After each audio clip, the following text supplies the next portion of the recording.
Hey guys, this is John, and I'm playing Curlian in the 5-minute pool in ICC. Let's play Scandinavian in this one. Back to the usual repertoire against Mr. Curlian. This is a frequent opponent of ours. I'll play the Queen D8 line. You guys have seen a lot of that on my channel in Blitz and Bullet, mainly Bullet. Okay, so black plays Bishop G4 here. Let's go E6. Typically they play H3 a little bit earlier, so I'm going to keep my bishop in that case, and let's see if he gets aggressive.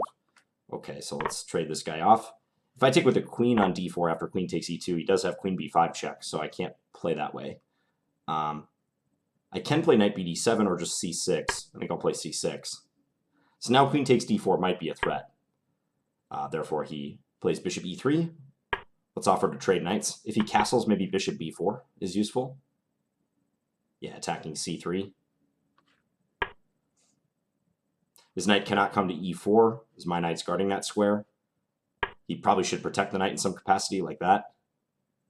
Okay, so now I could take on e5. He takes with his d-pawn, then maybe knight d5. But trade, take on d2 check. That's reasonable, albeit a little unexciting. Castling on the king side is tempting, and then we might have a position with mutual pawn storms. Queen a5 is also tempting. Queen a5, knight c4, though. Looks like nothing. If knight takes e5, d takes e5, knight d5, he also has knight e4, which is maybe not the greatest for me. All right, I'm just going to play queen c7 and see how he reacts. He might play f4 and try to reinforce that knight. Plays it this way. I can't castle queenside, knight takes f7 would be the answer.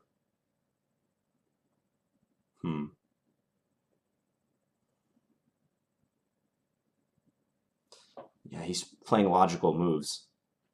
Okay, let's take here. If he takes with the pawn, I think I'll take on c3, followed by knight d5. That's the plan. I could play knight d5 right away, but that's a little inconsistent. Yeah, and again, he has knight e4, so let's do it this way.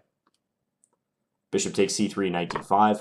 It's going to be bishop versus knight, but my knight might be able to be cemented on this d5 square, like assuming bishop d2. One option is b5. Wow, he's going to sack the exchange. Really? Huh. That was unexpected. So if I take this way, he's going to go queen b5 check. I can block with my queen. He certainly won't trade queens. Yeah, let's take this way to be safe. Bishop b4. Okay, but now if I go queen c4, I can all but force the queen trade. I know he can put his bishop in on d6 thereafter. Maybe I don't have to force that queen trade, though. Maybe play this move first. And he has b3. Okay, actually I am going to force the queen trade. Let's do it that way. Because if he gets a chance to play b3 and deny the queen trade, my king safety might be in jeopardy because I can't really go kingside with his bishop sitting on b4. So it might be necessary to play it like this. He's going to have about a minute and a half advantage. Wow, he does not take. Surprising. Okay, so if I take, you're going to go queen g5. Is that the thing? That's what he's saying. Okay, in that case, let's just play this.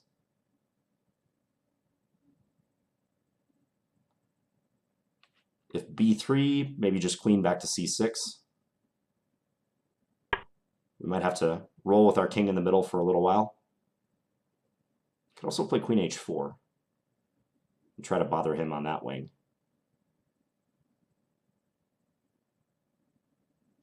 Not sure, though. I'm going to come queen b5. Probably h6 is a useful move just to keep the queen out at all times. So we're ahead the exchange, but the position remains somewhat unclear. If he pushes a4, I'm relatively happy because he's weakened himself. Okay, let's come here. Rook e3.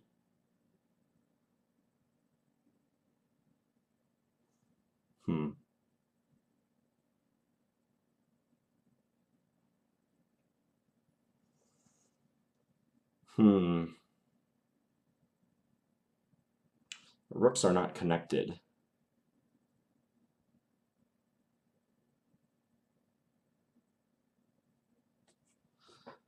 Yeah, this is a little more annoying than I anticipated. Okay, let's bring this rook up. Maybe queen back to c7. I might be able to sneak my king away to b8 eventually somehow, is what I'm thinking. If rook g3, probably rook g8, just guard the g7 pawn.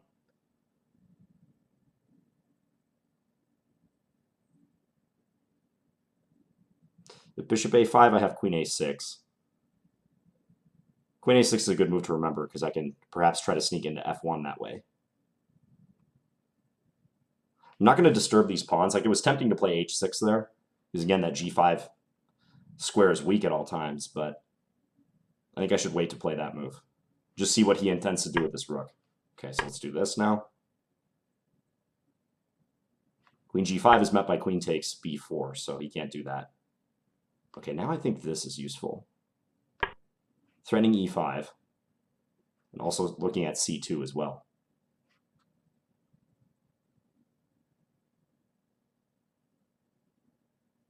Yeah, and I'm thinking king d7, king c8, try to sneak away with the king. Is the way to do this. Otherwise, it's hard to activate this rook. I mean, maybe next I can play g6 and rook c8 and try to hit the c2 pawn 3 times. If I go here, it's not quite working yet. Okay, this weakens my dark squares quite a bit, but I think I need that move. Preparing rook c8. f5, that drops this pawn. Let's take that. Hitting the rook. Check. Let's come here. Got to be careful that he can't do discoveries and win. Discoveries with this rook, that is. Okay, queen there. Looking at b5. Okay, let's do this. He has rook f3. I'm going to try to force a queen trade if I can.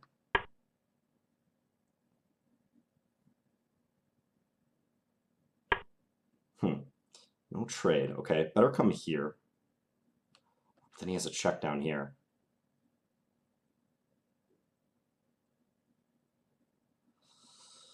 Irritating. That's an annoying move. Okay, better come here then.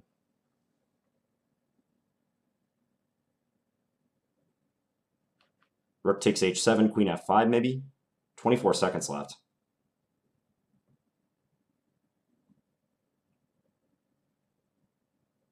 To his minute 42. I think d4 could be a thing too. d4, d3. It's important that he can't play queen a7 right now. If he could play queen a7, that would be trouble. For sure.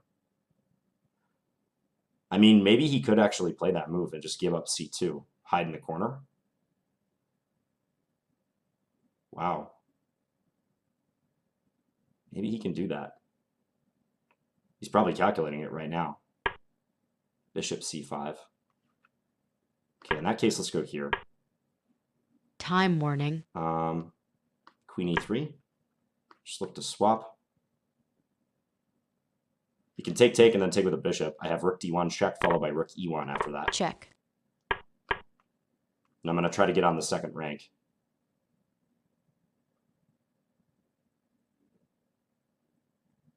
Our e-pawn could be helpful too. It's a race against the clock now for sure. 16 seconds.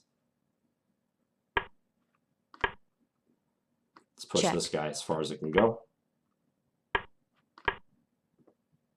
Check. Let's do this. Let's get our king involved. Check.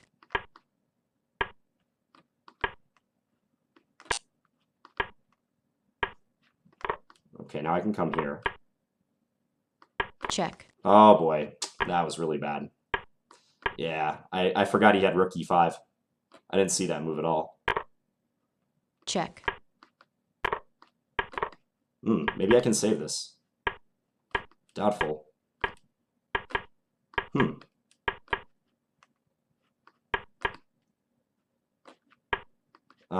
No, I can't save it. King d7. Yeah, I have no time either.